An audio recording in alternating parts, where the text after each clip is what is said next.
Hello and welcome to Pixelfield Podcast, where we talk about tech, design, and innovation. I'm Dominic, Chief Designer at Pixelfield, and one of your two hosts.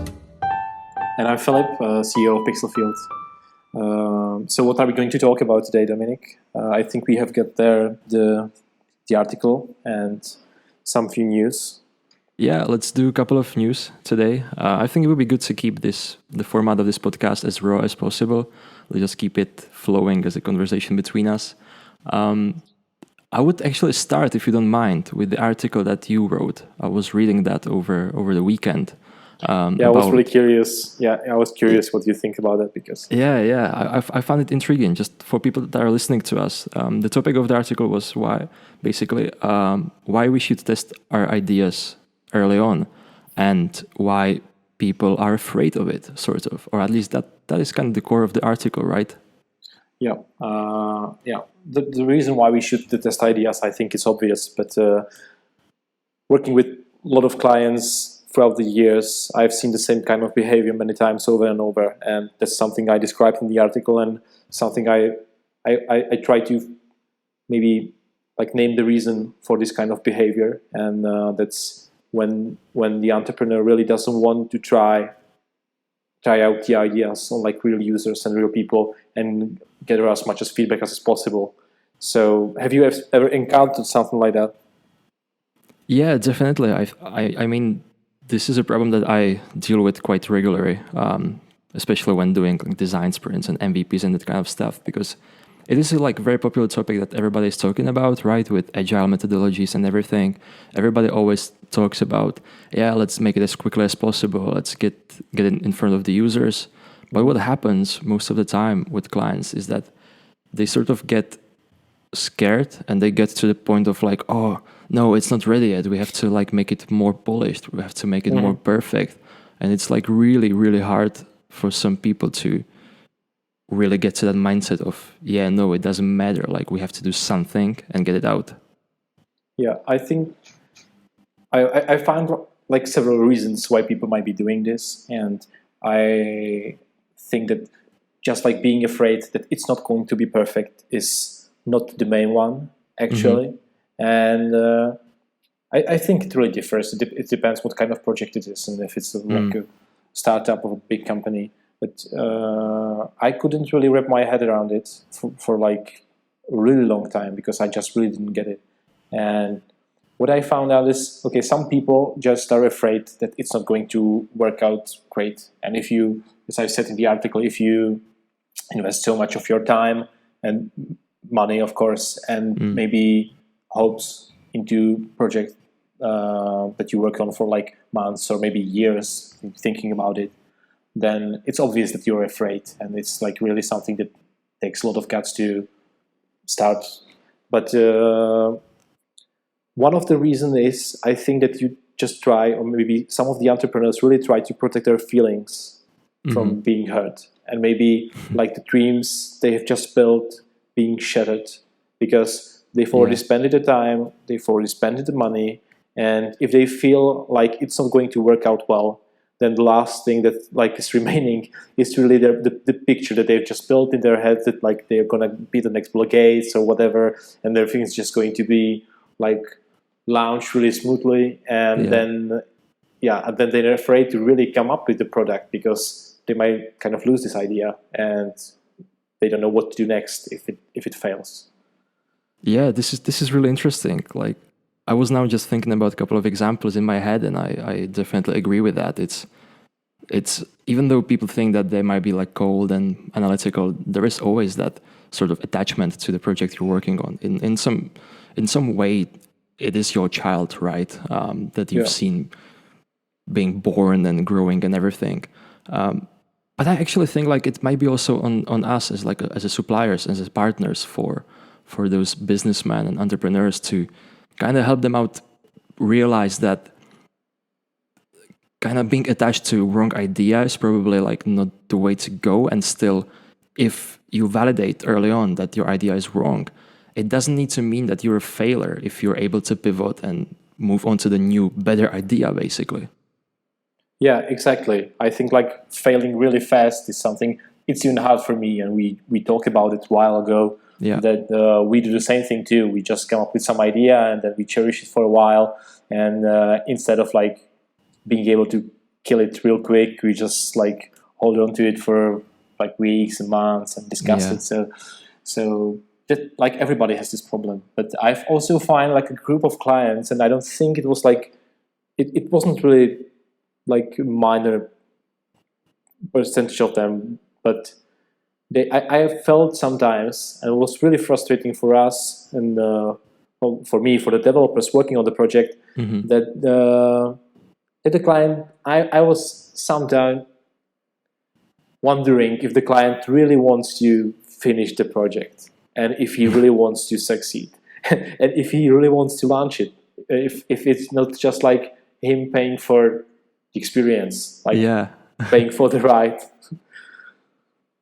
That is interesting. And it was like the worst kind of project I've ever worked on, because it's like never ending, and you know, everybody wants to see the project live and wants to see the real users there, and we want to spend lifetime building something that nobody is going to see in the end, and we are always like invested and want to see it succeed, even though it might not, but that just happens. And we've had, for example, a project we worked on it for 2 years almost, and the concept changed during this time, and the design was like redone like twice, I think, or 3 times maybe. And until this day, the project is not running. We've never seen it. Then we became really friendly with the guy who was working on it, and there was like no real problem. But then we had to be the ones to end the cooperation, because it was just not like going anywhere. And I think they're just working on it till these days, because the company has like enough resources to fund it from other activities. But yeah, that took a long time, and I really think that the guy was just paying more for like the idea and being able to come and talk about it and work on the project and talk to his friends about it and his partners and stuff. This is interesting. Yeah. It might be that very often, like, some of the founders or entrepreneurs are maybe looking, for some kind of counseling, really, with like agencies. Yeah. That's interesting. I've never thought about that, to be honest, because I haven't experienced something like that, really. I think something like this can also emerge with, if you don't really have like a clear like mission statement. But if the reason, because we all do business because we want to be rich and buy a yacht and not do anything till the end of our lives, of course. But I think most entrepreneurs, I hope so, just have like some kind of mission statement, a problem they want to solve, experience, whatever. But there's like a group of people that just have this idea of like becoming rich, and they just want to be successful, and that's like the only thing that's like the purpose of the business they're starting. And if in this case, I think you might end up with something like this because you're not very passionate about the product itself or the service or the problem you're solving, really. Because if you really want to solve something, then you just need to launch it, otherwise you won't get there. But if you just want to be successful, or just think about yourself as a successful entrepreneur, and if you want to be like in a tech and building apps and all this stuff, you really do not need to launch that fast, because you can still be doing some changes there and improvements and all this kind of stuff. If you don't really need the money really fast, then you can go like this for a really long time, and there is nothing that will be stopping you. Yeah, this is really interesting. I mean, this is probably the reason why I like design sprints and generally like the MVP kind of approach to work. Because one thing that I really like that you said is that sometimes like the project owners are not passionate about the project. And I think with those kind of services, you can like clearly see that immediately if it's the case, and it doesn't cost any of the sides participating on the project like many resources. But at the same time, I think, especially with like big enterprises or maybe companies that are around for a bit longer, sometimes it might be that the new project that you're asked to work on, it was created by a founder or just by necessity or something, and it might be even like project number 5 that they are trying to do, and they failed many times before. So the managers that are working on it with you are just not enthusiastic about the project because they're like, oh yeah, it's not going to change anything. It's going to go to the bin as the projects before or something. But if you, as a supplier, like really move fast with them, you kind of let them participate in the process, and you put something out super fast, test it with users, and show them real reactions. No matter if the project is going to be a failure or success at that point, I think to see that someone actually used it and had some kind of emotional reaction to it might even help the organization itself to like find the new energy to build new stuff. Yeah, I absolutely agree with that, because the worst thing that can happen is like the team working on something for several months and never the project never seeing daylight. So that like it's just mood killer for everyone on the team. And if it's like, as you've said, like project number 5, then that's a complete killer. So yeah, exactly. That's why it's important when you're working on some MVP, just to always have some like concrete outcome that you can work with. You can test it on users. You can just have something to evaluate actually. So if you end up the project without like no outcome, then that's the worst possible ending for it. Yeah, I agree. It's also interesting. It makes me think about like the different kind of projects and entrepreneurs that we get to work with. Usually, the bigger the organization, the less they know what they actually want.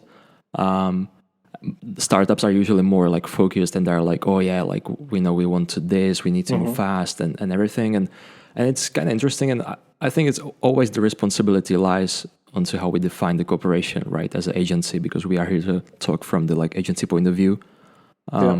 It's kind of our responsibility to make sure that the outcomes are always clear and we really make the best use of the time as possible. Yeah, the way how we communicate with the client sometimes is defining for the outcome of the product and if it's going to work or not.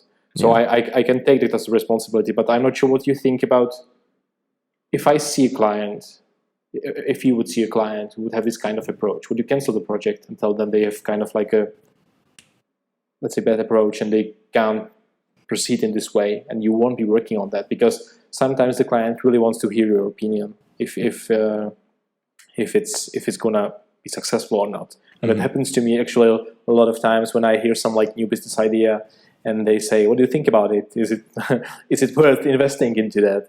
And I really struggle with this sometimes, because I want to be as honest as I can, but I've seen many projects fail on the other hand.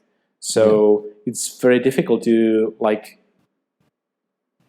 be completely honest, and on the other hand, like not to discourage them from doing something that might be successful in the end, because I don't feel that I'm entitled to say what's going to work and what's not, because there's so many like projects that I would like say never going to take off, and they did in the end. So yeah, what's your approach on that? Yeah, I was just thinking about the one meeting that we had together actually with one project like that was basically a completely new idea. And I remember they were asking us the same thing. And I think it's important to be honest with the client, to let them know what you think about the project and explain the rationale behind it, which I remember we did with these guys. We basically told them, yeah, this project is not for us. Like, even like when we judge it, like don't really see that value. It's worth like mentioning like that we weren't really the target audience of the project, so that made it even like harder. But still, we were like, yeah, we're like not sure. It might be a good idea, but we're not sure about the approach. We would probably like, and we recommended them to validate it somehow, like themselves, to talk to friends, talk to people from the industry and everything. But in the end, they wanted to continue with us anyway, because maybe this is what they were looking for. They just needed someone honest, someone unbiased, someone who's not going to be fighting for the idea, like in the sense of yeah, that it's my child, because we were able to bring like a kind of fresh and cold approach to the things. So yeah, it might be like, it's probably different project from project, but I think honesty always helps. As cliche Yeah, as I'm also it might sound. yeah, and maybe like trying to. I think one of our responsibilities when we start a new project is make the client spend, even though it might sound weird, just to make the client spend as less as possible on the first product. So when I'm really frustrated and unhappy is when the client comes with like a very long specification and he says he knows exactly what he needs, and then I have to like judge it or Yeah. tell him my opinion, because it's too late in this stage when they're not like ready to test the idea or just like start with some MVP or whatever. Mm-hmm. So this is the kind of project I'm really worried about, and in this case I may be really hesitating to even take the job and Yeah.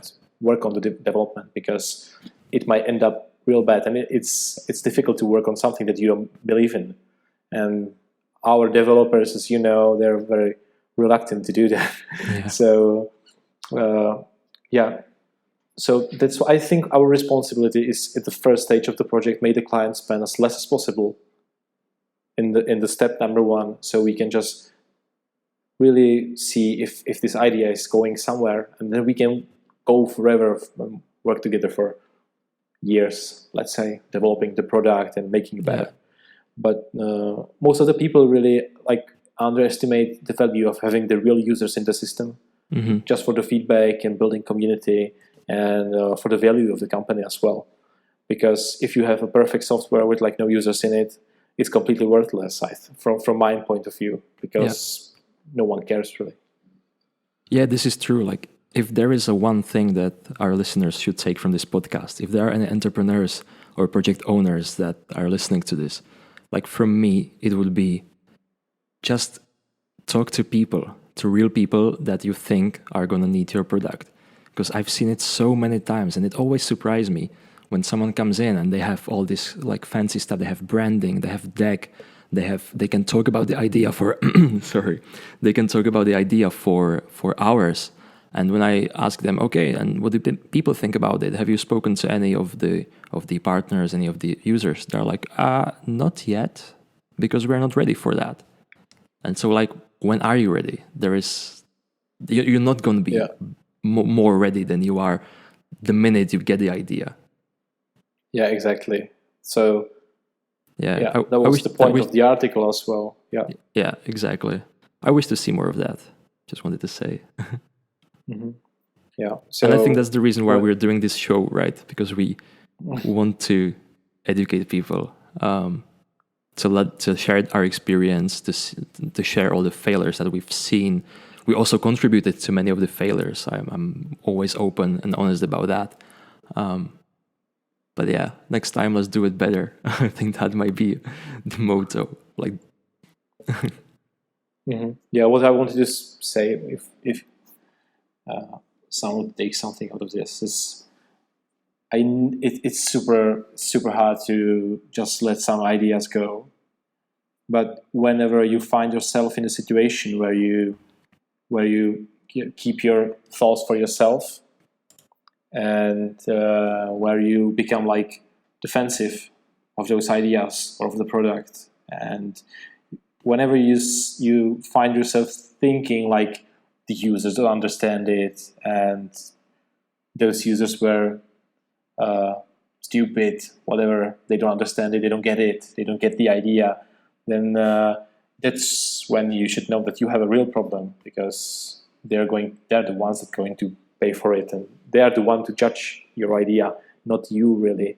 So you should like be working with the people and with the team who is as open as possible, and you should encourage this like culture of being open and being able to contribute or criticize, because it's really hard to let someone criticize your idea, your product that you, as you've said, is almost something like your baby, but it's absolutely necessary, so you don't like keep yourself in the bubble of just your ideas and wishes and your pictures of yourself. Yeah. Well said. Well said. Yeah. Don't protect your code. Protect the people that are using it. Yeah, exactly. Become Avenger. So, I think more of this is going to be in the article itself, but if you want to, you can check our blog and we're going to share it in the description of this podcast, wherever this podcast is going to end up on. Yeah. So let's take the news. I'll take a look at the news, I think. Yeah. Big one for me. This, Jony Ive leaves Apple. Oh, God. Yeah. What's going to happen with the company? Were you surprised when you heard that? I have to admit, like, I kind of was. Like, when I was thinking about it, then I wasn't really after a while. But, like, when I first read that info, I was like, oh. Because, like, for some reason, when you say Apple, it's probably because of how legendary Steve Jobs left Apple, right? I kind of expected to everyone that works there, from like the head management and from the core people, to like stay there until their last days. Which obviously there is no need for that. Like, why would they? But I wouldn't want to probably to do it. But yeah, it was at first surprising to me. What did you think?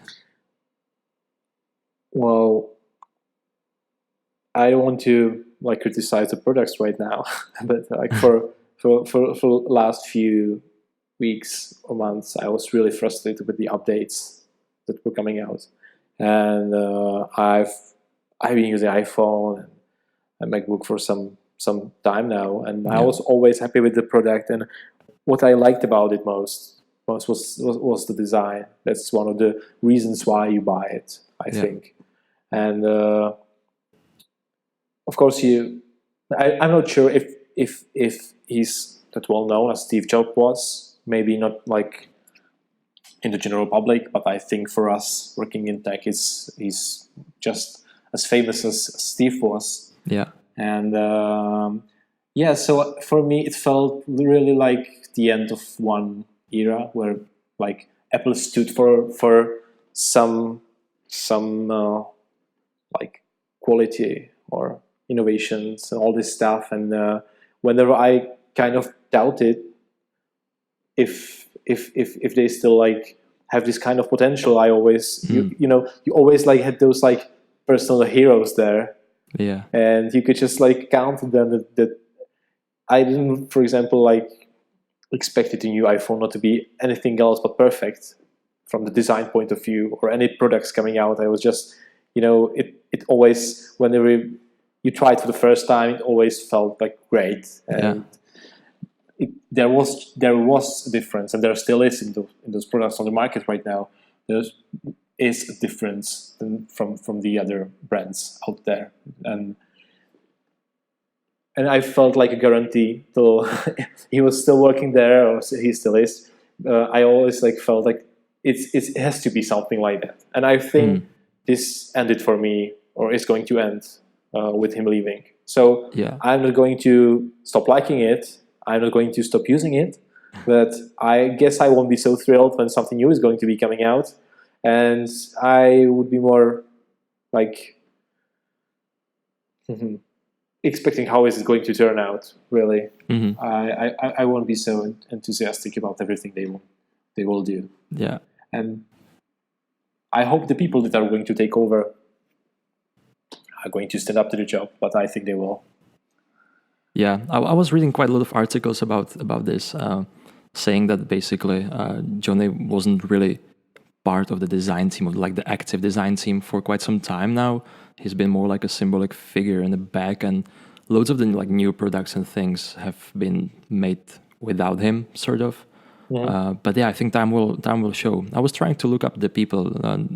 It's one woman and one man that are going to take over design. They're basically going to split the kind of Jony's chief designer role into two. One of them is like the hardware design. The second is the software design.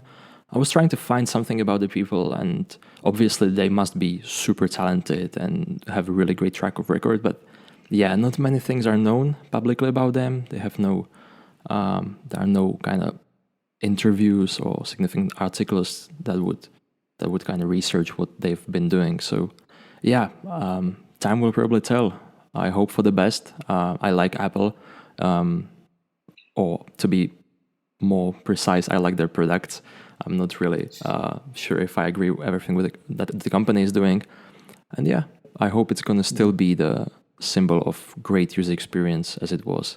And I really think it always was. Like as you know, I've switched quite recently to Android. I bought the Pixel 3a because I really was happy with about the idea of owning like a really budget-friendly device, I would say, for someone like me that works in tech industry, and still to get the full experience, which I definitely got.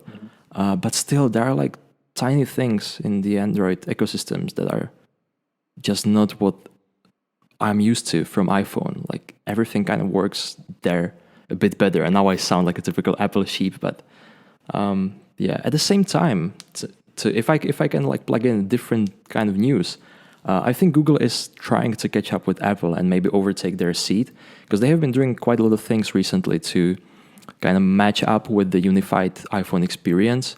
There is the Android One program, right? That's basically the official version of Android that you can get on some devices. That's the one that Pixels are running, but there are also a couple of different phones that have this. And quite recently, which we were just talking about before this podcast, was the newest update from Google Play Store, that basically now all the app icons need to have the same shape, which is what Apple was doing for years. And that's why it always like look unified, and Android never wanted to do that, and now suddenly Google is doing much more of these things. I think since publishing the material design guidelines, which is a couple of years now, they have been like slowly trying to unify everything. Well, yeah, see how it goes for them. Yeah. Of course, one of the things they would really have to work on is the vetting process if you want to get it to Google Play, because like you can publish anything there right now, but maybe that will change too. I hope it won't change to the extreme as Apple is right now, where I've seen some really like useful apps not being approved for like no obvious reason. Yeah. But yeah, so I really wish them the best, and I hope it's not going to be such a low to do image of the company. Maybe for me it little bit is, and it's a bit worrying, but see how it turns out. Yeah, apparently Jony is starting a new company. I think it's called Love From.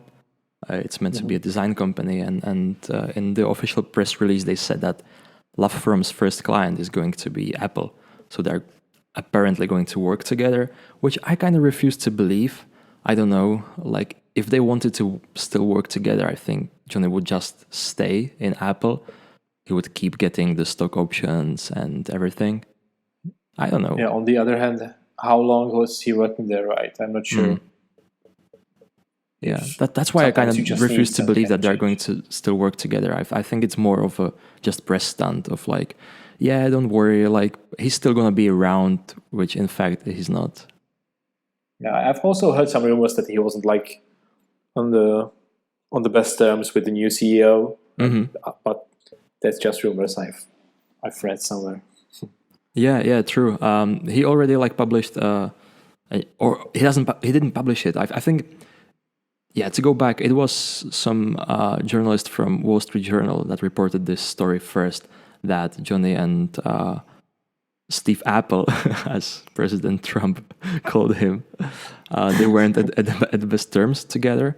And then Steve actually sent an email to that journalist saying that those are all lies, and Apple has always, and he personally has always valued Jony, and he always made sure that Jony's voice is heard, and he basically reassured the journalist that Apple is still design first firm. Which, yeah, I'm not really sure how I feel about that, because I kind of agree with what you were saying before. Like Apple used to be like very design first and user experience above everything, but yeah, with some of the things that are introduced as like completely new things and innovations, like Apple emojis, I don't know how they're called even. It doesn't seem like the best user experience. It more seems like, oh yeah, let's get kids in so that they spend as much money when they get older as they can, basically, to get kids to the ecosystem, which is typical for profit first company and not experience first, right? I think this also changed during the time when the company gets older, and yeah, that's one of those things I'm worried about, because I've seen just those guys guarantee that this isn't going to happen, and it's not going to go the way Microsoft went for me when they lost all the credit last few years. Yeah. But I think they're getting back there a bit. I like some of the new Microsoft products, but still, I think they're really behind with the hardware and if you take a look at the Google Docs and all this stuff, then Yeah. compare it to Microsoft Office, so they're trying to catch up again, but they've suffered a lot, and I'm afraid that this is something that might happen to Apple as well. Yeah, But we will true. see.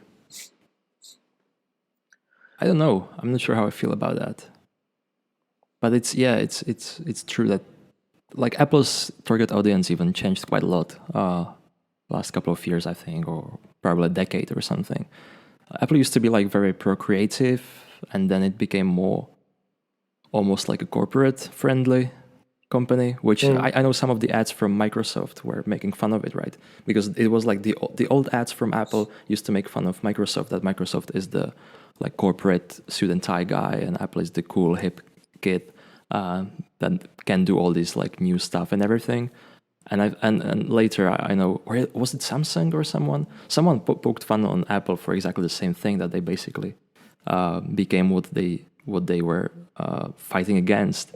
But as you said, it's probably normal as the company grows older and bigger, which Apple is terribly big, right? It's worth, I think, around like $1 trillion. So yeah, we'll see. It's going to be exciting times, I'm pretty sure. Yeah, we'll see. And we've had one more news there. I think it was. Yeah, this has been like a big one for chatbots. me. I don't know if you know this. There is like a news outlet that's popular. I think it mostly in US. It's called Quartz. I've sometimes read it, and I know some people follow it here in the UK too, but it's probably biggest in the US. They had an app called Quartz Brief, which was basically a chatbot that had presented you with the news, and you could just like talk to it, and you could like reply to the chatbot if you like that news, if you want to see more on some topic or no. And it has been like a quite interesting and probably the biggest experiment I've seen in like a news or like editorial space, where I remember like using that from time to time as well, because yeah, it's been like interesting. Did you like it? Because I've tried it. Did you? Some time ago. I did not. Okay. That's good. That's good. We have a conflict here. No, I really liked it. For me, it was interesting. Like, I do like. What did you like stuff about it? Like, it felt curated for me. For example, I stopped using like Instagram and many other platforms, especially as now like Instagram, or not now. It's been years, but how they like changed the algorithm to show like it's. I don't know how to explain, but I basically to go back to Quartz. What I like about them was the curation. It felt curated. It felt like talking with you somehow, and like, hey, what interesting happened in tech or whatever. But even though I probably agree that the execution wasn't perfect, it was probably the idea of Quartz Brief that made me to be interested in it than the execution itself. What I don't like personally the chatbots that are very simple, and you just like can't really talk to it, you can't respond. So that's very frustrating for me. If you say like this is a chatbot and you have like two options that you can go for, that's one thing I really don't like. That's why I don't like most of the Facebook chatbots or the Facebook platform made, where you just kind of like choose from like 1, 2, 3, whatever. So I don't like this thing. But mostly what I didn't like about it was the fact that you're like shaping your opinions based on this.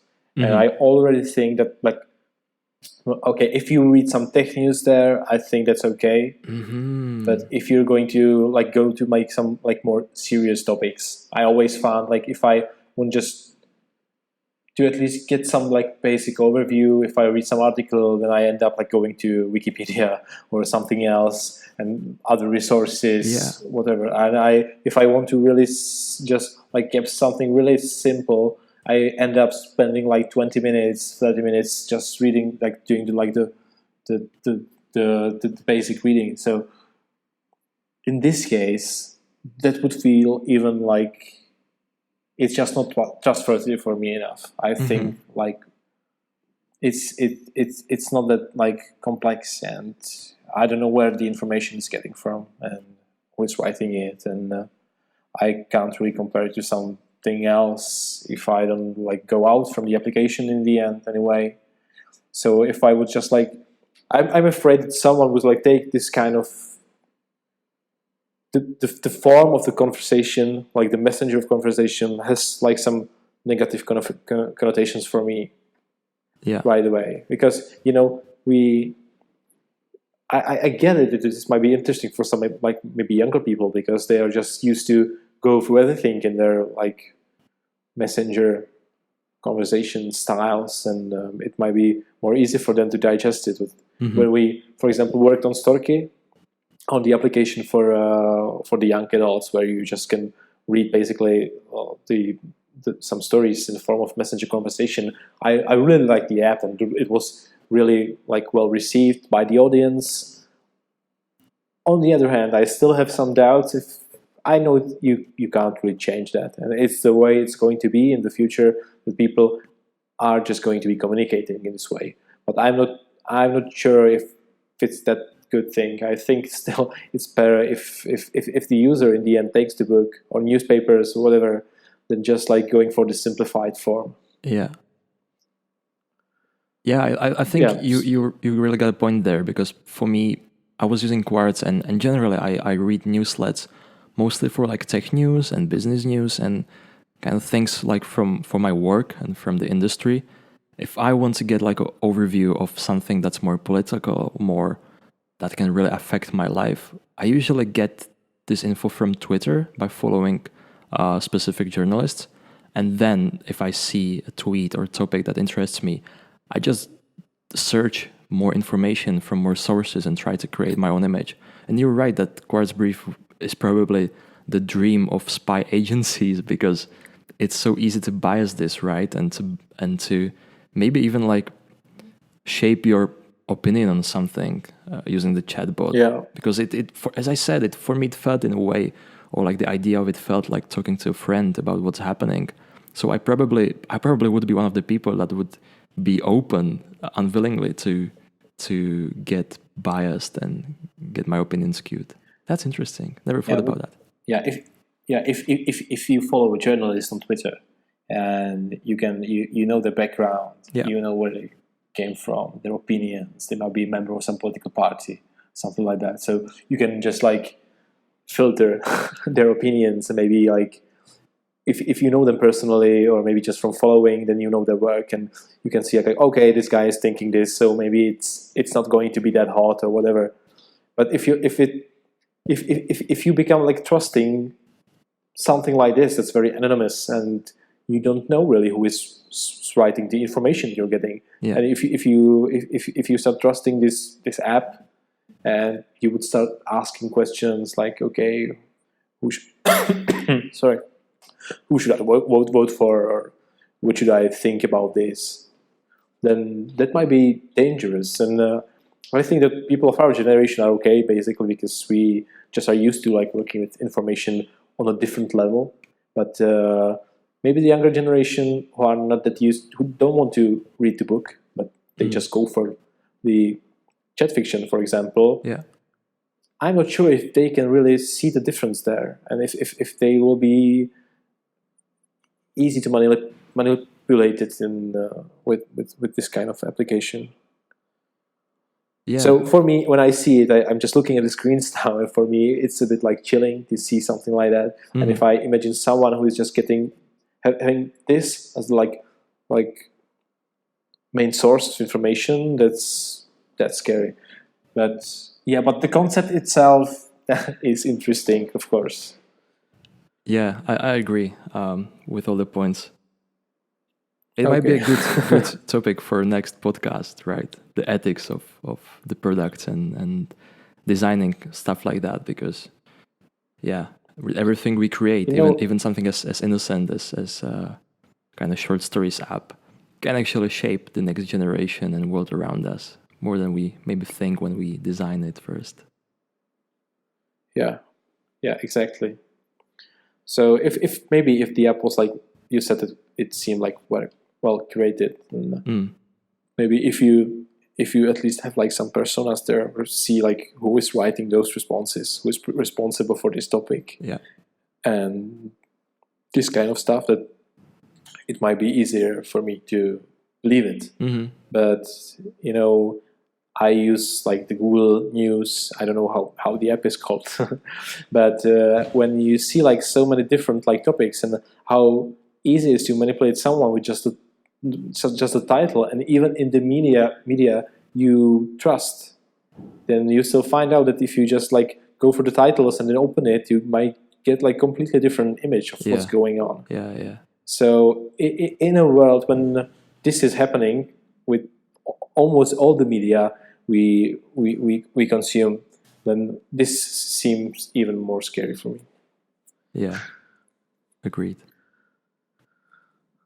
Okay, so I think that's it Yeah, for shall we end the today, episode right? there? I think this is like a nice closure to it. Thank you guys for listening to us today. I hope you enjoyed it. And if you haven't subscribed it, please do. Also, you can find all the content we talked about on our website, on our blog. So thank you for listening again, and see you next time.